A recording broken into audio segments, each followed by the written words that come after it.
Бисмилля. Насос качать етіп тұр. Так. Одан кейін.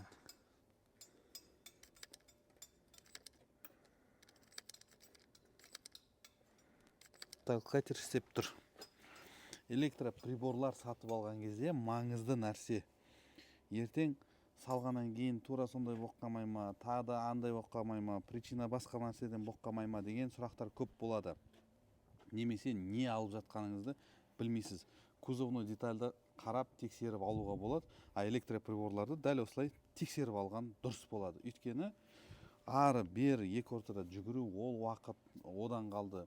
Көп кісілер Алматыда емес, басқа қалаларда болып жатады. Оны салып жібересің, 2-3 күн күтесің, келген кезде алған затың істемей тұрса, уақыт проблема ғой. Сол себептен біз бұндай заттардың барлығын тексеріп жүреміз. Сіздер де тексеріп алыңыздар.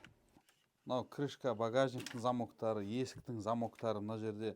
Мынау основном LX470 пен сотый крузактың 4 есігі және крышка багажниктің замоктары, и оған қоса жаңағы толкательдер, актуатор замка деп аталады. Толкатель деп те аталады, ешқандай проблемасы жоқ. Кім қалай атаса да, главное бір-бірімізді түсінсек болды ғой. Мынау көп жағдайда кетіп қалады. Кейде механический повреждение болып мыналар да кетіп қалып жатады. Сосын ішкі тростарда бізде в наличии сотый крузак LX470-тердің алдыңғы артқы есіктің тростары да бізден таба аласыздар. Қандай қосалқы бөлшек сіздерге керек, комментарийға жаза кетіңіздер.